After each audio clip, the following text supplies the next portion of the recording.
যে মোবাইল হারিয়ে গেলে হতাশা নয়। আমাদের ডিএমপি পুলিশ কিংবা তেজগাঁও ডিভিশনে আমরা যারা রয়েছি, মোবাইল উদ্ধারের আমার টিম রয়েছে।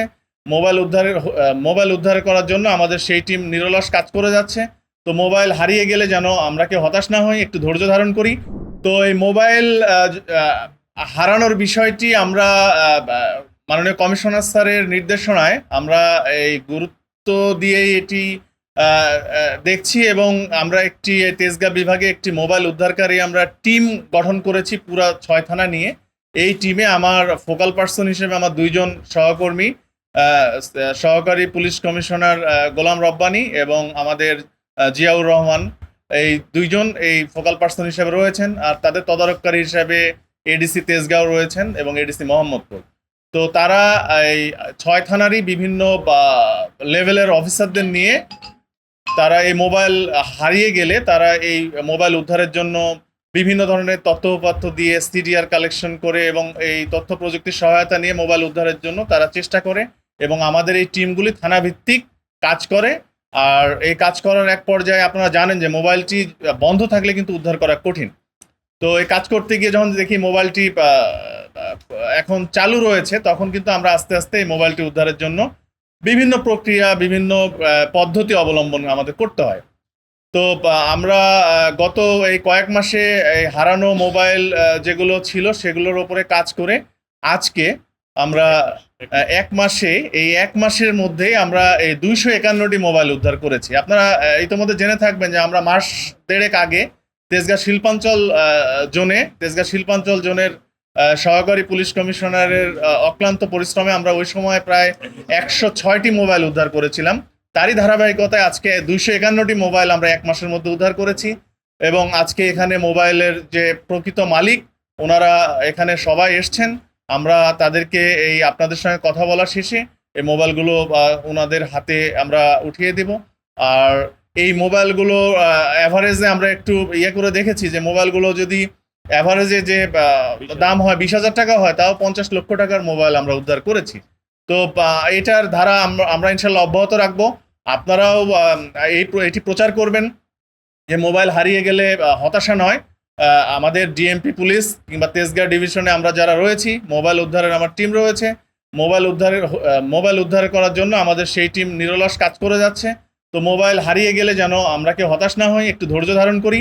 আমরা ইনশাল্লাহ আপনাদের মুখে হাসি ফুটিয়ে দেওয়ার জন্য আমরা তেজগাঁও ডিভিশন আমরা কাজ করে যাচ্ছি, ইনশাল্লাহ কাজ করে যাব। তো আপনারা সবাই এখানে এসেছেন, এর জন্য আপনাদের সবাইকে ধন্যবাদ।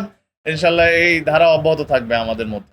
না, এই পারপাসে আপনারা জানেন যে মোবাইল এগুলো বেশিরভাগই হচ্ছে জিডি মূলে আমরা উদ্ধার করেছি। তো সেক্ষেত্রে আমরা এখানে কাউকে আটক কিংবা গ্রেফতারের বিষয়টি এখানে আপাতত নেই। না, আমাদের কিন্তু এগুলো চিহ্নিত করা হয়েছে, এবং এগুলোতে কিন্তু আমাদের নিয়মিত অভিযান পরিচালিত হয়, কিন্তু আমরা এখন পর্যন্ত দৃশ্যমান বলার মতো ওরকম চোরাই মোবাইল উদ্ধার করতে পারি নাই, কিন্তু আমাদের অভিযান চলমান রয়েছে। না, ধন্যবাদ। আপনারা জেনে থাকবেন যে আমরা বিশেষ করে তেজগাঁও ডিভিশনে মোহাম্মদপুর আদাবরে ছিনতাইয়ের ঘটনা বেশি ঘটে। তো আমরা এখানে গত 3 মাসে আমরা বেশ 700-800 ছিনতাইকারী ধরেছি বিভিন্ন লেভেলের, এবং এখনো সেটা চলমান রয়েছে। ছিনতাই আগে যেটি হরহামেশাই ঘটতো সেখান থেকে কিন্তু এখন অনেকটাই কমে এসছে। তো আরো কমানোর সুযোগ রয়েছে। তো আমাদের চেষ্টা অব্যাহত রয়েছে। ছিনতাই প্রতিরোধে আমাদের বিভিন্ন থানায় টিম গঠন করা হয়েছে, তারা নিয়মিত কাজ করছে, এবং ছিনতাইকারীরা যে সকল এলাকায় বসবাস করে সে সকল এলাকা চিহ্নিত করে আমাদের নিয়মিত ব্লক রেড আমরা দেই। সেখানে আমাদের সিনিয়র অফিসার, আমি সহ সবাই সেখানে নেতৃত্ব দান করেন। এর পাশাপাশি কিন্তু আপনারা জানেন যে বাংলাদেশ সেনাবাহিনী মাঠে রয়েছে, ওনারাও কিন্তু ছিনতাই প্রতিরোধে কাজ করছে আমাদের পাশাপাশি। তো আমরা আশা করছি যে ছিনতাইয়ের এই ঘটনা আস্তে আস্তে কমে আসবে।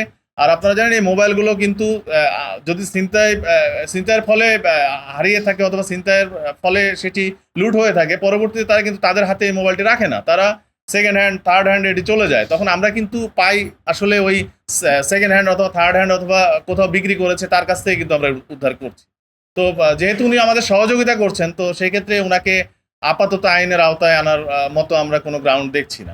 মোবাইলগুলো যে শুধু ছিনতাইয়ের কারণে মানে বেহাত হচ্ছে এরকম না, মোবাইলগুলো রাস্তা পারাপারের সময় পকেট মারা হচ্ছে বা আপনার হারিয়ে যাচ্ছে, পড়ে যাচ্ছে বাস থেকে, তারপরে আপনার বাসার থেকে অনেক মোবাইল হারিয়ে গেছে। আপনারা ক্লায়েন্ট যারা আছে বা যাদের মোবাইল হারিয়েছে তাদের সাথে কথা বললে তাদের সাক্ষাৎকারে দেখতে পাবেন যে বাসার থেকেও 3-4টা মোবাইল একসাথে হারিয়ে গেছে, এরকম হয়, বা বাসে থেকে পড়ে যাচ্ছে, পকেট থেকে পড়ে যাচ্ছে, ভিড়ের মধ্যে হারিয়ে যাচ্ছে।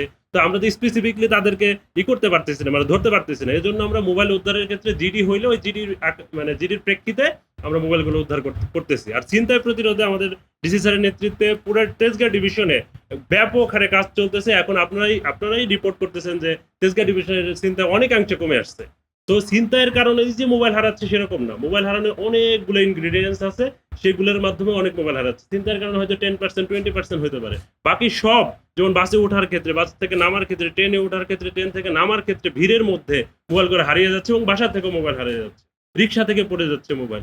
এই বিষয়গুলো আপনারা মানুষকে যদি সচেতন হতে পারে, এই বিষয়গুলো একটু খেয়াল রেখে প্রচার করেন, যাতে আমাদের সচেতনতার সাথে চলাফেরা করে মোবাইল করে ব্যক্তিগত সম্পদ যেন সুন্দরভাবে রাখতে পারে।